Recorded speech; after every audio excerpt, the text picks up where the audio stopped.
Oke, terima kasih teman-teman. Hari ini saya akan menjawab pertanyaan di Instagram kemarin, bagaimana sih saya menjadi seorang CEO ya. Jadi awal mulanya sebenarnya kalau flashback kehidupan saya, mungkin 20 tahun yang lalu, kalau orang tanya saya, apa sih cita-citanya Pak Ruby itu? Cita-cita saya sebenarnya dari SD sampai SMA itu saya pengen menjadi seorang pilot pesawat terbang. Makanya waktu SMA itu saya sudah belajar berenang ya untuk tes untuk masuk pilot. Selain pilot saya waktu itu juga nyoba tes untuk ikut akapri juga gitu. Cuma memang jalan Tuhan tidak mengizinkan saya untuk menjadi seorang pilot dan masuk akapri.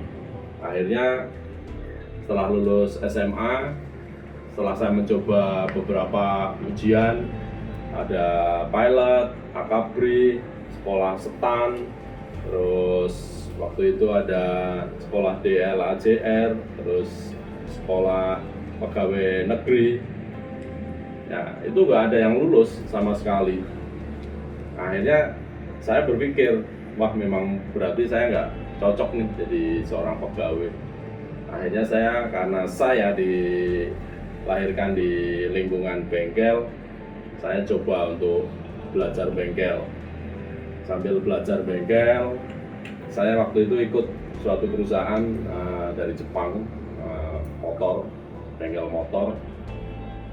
Di situ selain saya hari-hari pagi sampai sore saya kerja, Sabtu Minggu itu saya kuliah. Kenapa? Karena waktu itu saya berpikir saya mau coba mungkin jadi pegawai bank atau mungkin saya mau coba jadi pegawai negeri lagi. Nah, alhamdulillah 3,5 tahun saya kuliah sambil kerja, lulus. Tapi setelah lulus, lagi-lagi cita-cita saya nggak tercapai. Saya daftar di perbankan, saya juga nggak diterima. Terus saya daftar di pegawai negeri juga nggak diterima. Akhirnya saya berpikir lagi, apa sih usaha yang saya cocok? Sambil saya masih bengkel, saya berpikir nyambi usaha apa ya? Akhirnya saya ketemu orang, dia nawari saya namanya asuransi. Dari dunia asuransi, itulah saya mulai belajar bagaimana saya nawari produk. Bahkan waktu itu karena saya mungkin masih terlalu muda, sama manajer saya itu saya suruh pakai kumis saya suruh manjangin. Biar apa? Biar kelihatan tua katanya. Waktu itu saya ya ikut apa saran orang itu saya ikutin. Mas, kamu pakai kumis, terus mulai pakai baju yang rapi. Dulunya kan saya orangnya juga sembarangan kayak gini, nyantai itu, paling nggak suka kan saya paling.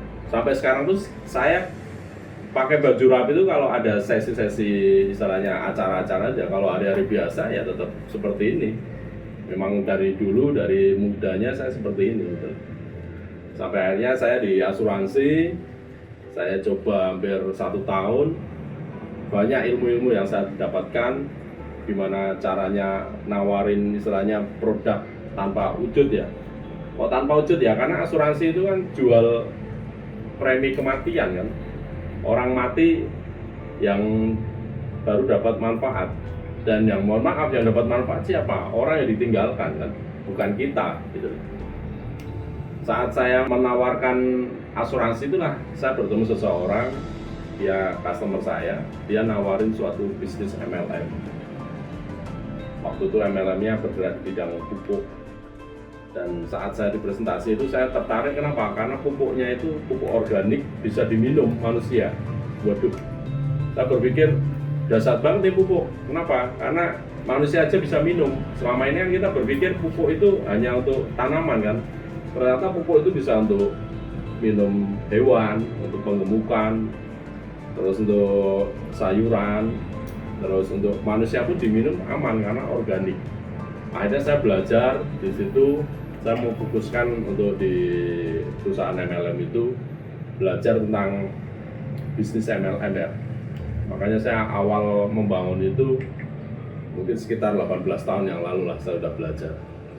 Dari saya ngomong di depan umum nggak berani, Dari saya istilahnya pertanian nggak tahu, sampai akhirnya saya paham bertani itu yang baik gimana, pupuknya gimana, dosisnya gimana. Walaupun saya dulunya kan sarjana ekonomi, tapi tahu tentang dunia pupuk gitu. Jadi sebenarnya sampai cerita saya belajar MLM itu sudah banyak pekerjaan yang saya lalui, dari bengkel, dari asuransi, sampai akhirnya ke MLM. Dan MLM-nya pun bisnisnya bukan suplemen tapi pupuk. Beda jauh dengan apa yang saya pelajari gitu. Seperti itu. Akhirnya dari pupuk itu saya berkembang sampai saya mencapai peringkat lumayan tinggi lah di perusahaan itu. Tapi namanya saya bujang, saya belum punya tujuan arah hidup. Akhirnya duit yang saya terima itu ya habis, menguap aja gitu. Sampai akhirnya saya memutuskan untuk menikah tahun 2007. 2007 itu saya nggak punya apa-apa, duit pun nggak ada. Sampai akhirnya saya pinjem SK ibu saya, SK pensiun, saya gadein. Duitnya itu untuk apa? Untuk menikah, biaya menikah. Itulah proses saya saat saya menikah. Nah, setelah menikah itu saya akhirnya memutuskan bukannya saya tetap di tempat tinggal saya dulu di Jawa, tapi saya putuskan untuk merantau ke Jakarta. Kenapa? Karena saya berpikir di kampung halaman saya itu saya sudah melakukan apa yang terbaik buat saya, tapi kenyataannya nggak ada hasil yang signifikan. Akhirnya saya merantau. Di bulan-bulan pertama setelah menikah itu saya malah dibiayai oleh istri saya. Istri saya dulu kerja jadi kasir di suatu perusahaan supermarket. Jadi selama 3 bulan pertama itu saya hidup ibaratnya numpang, tidur, makan itu dari gaji istri saya. Sampai suatu ketika di bulan keempat setelah menikah, akhirnya istri saya mengandung anak pertama saya. Saat mengandung itulah ada penawaran kerja di kartu kredit sama teman saya. Akhirnya saya kerja di kartu kredit itu. Di kartu kredit itu akhirnya berkembang. Saya pegang bukan hanya satu perusahaan, tapi saya pegang 3 perusahaan kartu kredit. Kenapa? Karena waktu itu saya jadi sales. Kalau sales kan yang penting saya jualan, orang nggak mau kartu kredit A, saya tawari kartu kredit B. Nggak mau kredit B, kartu kredit C. Itu pekerjaan saya. Sampai akhirnya usia kandungan istri saya, yang anak pertama itu usia 8 bulan, saya dapat pekerjaan lagi yang lebih enak. Saya kerja menjadi seorang supervisor di perusahaan retail. Jadi retail itu waktu itu dia bisnisnya sampo, pisau cukur jilet, terus diaper untuk anak-anak itu. Disitulah saya mulai merasakan kehidupan saya mulai bagus lah. Sampai akhirnya saya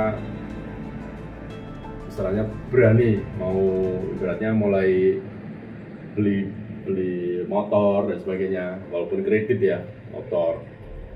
Dari situ akhirnya saya ada hal yang membuat saya akhirnya harus melanjutkan kehidupan ini. Kenapa? Karena setelah anak pertama saya lahir, berjalan enak. Akhirnya anak kedua saya lahir juga, tapi saat anak kedua saya lahir itu saya juga lagi terpuruk lagi, nggak punya uang lagi, sampai akhirnya anak saya meninggal. Dan disitulah saya flashback lagi, wah berarti kehidupan saya ini harus saya evaluasi lagi. Akhirnya saya mulai jualan herbal waktu itu. Dari ibaratnya awalnya saya jualan door to door, nawarin teman-teman, terus saya ngelapak kaki lima.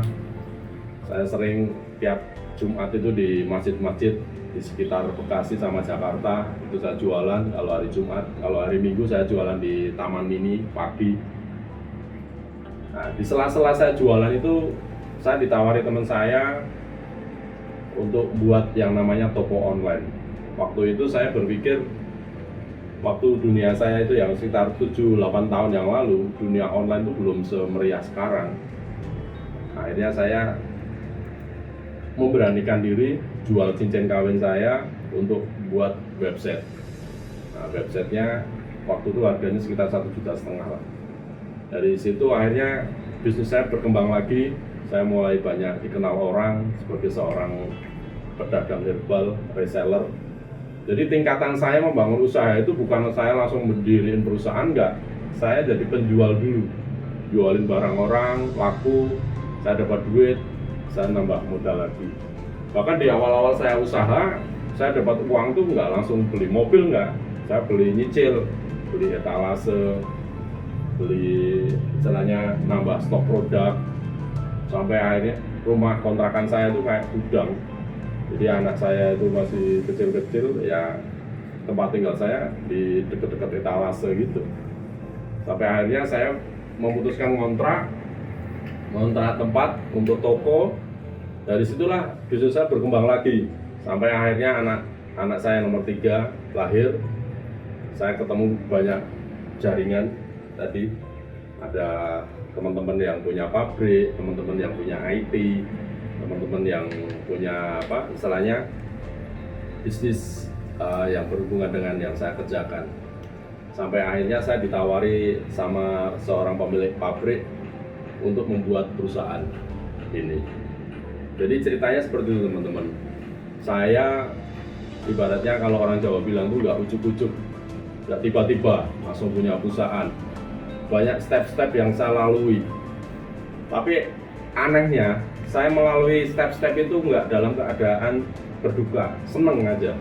Kenapa? Karena memang dari dulu saya suka belajar dari mana aja, bukan hanya dari orang lebih pintar, dari anak kecil pun kalau memang dia memang memberi efek bagus ke saya, ya saya belajar bagaimana menangani kasus, bagaimana mengelola keuangan, bagaimana menunda kesenangan. Saya jujur saat ini pun walaupun usaha saya sudah berkembang, saya masih menunda kesenangan saya. Saya ibaratnya ya uang saya itu saya putar lagi untuk perputaran bisnis saya. Kalau di luar sana orang punya duit 1 M ya mereka langsung beli mobil, bangun rumah yang bagus. Kalau saya ya apa adanya. Ada duit baru saya kembangin lagi. Memang ada sisa lagi saya kembangin lagi. Jadi membangun bisnis itu ibaratnya ya kita menaiki tangga step by step. Bahkan kadang tangganya yang harusnya naik kita harus turun lagi nggak apa-apa, turun lagi nggak apa, naik lagi, turun lagi nggak apa-apa, naik lagi. Dan ini membangun jaringan. Inilah tugas kita kalau mau bisnis, ya kita bangun jaringan, bangun temen. Karena mau nggak mau bisnis itu kan kita dapat uang itu kan dari omset. Kalau kita nggak bisa menghasilkan omset, ya kita nggak akan bisa bisnis. Kalau dari dulu saya selalu berpikir kalau tim saya nggak bisa menghasilkan omset, saya sendiri yang harus menghasilkan omset. Saya sendiri harus jualan. Makanya tiap hari pun saya selalu follow up orang. Saya selalu sapa orang, saya selalu ingatkan orang. Bahkan saya belajar ikut komunitas lain untuk apa? Membangun pasar baru lagi gitu. Jadi ini istilahnya buat teman-teman yang nonton video ini mungkin ini sebagai inspirasi untuk menjadi seorang CEO itu sebenarnya bukan impian kalau buat saya, tapi itu memang istilahnya takdir buat saya. Kenapa? Karena memang saya ditemukan sama Tuhan tuh orang-orang yang bisa mendukung karir saya. Kalau ditanya Pak, jadi CEO itu enak? Ya disebut enak ya enak, disebut susah ya susah. Kenapa? Karena memang semua porsi di kehidupan ini ada risikonya. Anda mau jadi seorang tukang packing contohnya ya risikonya ya kerjaan packing mungkin tangan kena cutter berdarah, ya itu resikonya. Atau mungkin kita kirim paketnya hilang, akhirnya dipotong gajinya, itu risiko-risiko kita bekerja. Kalau seperti saya, risiko saya sangat banyak.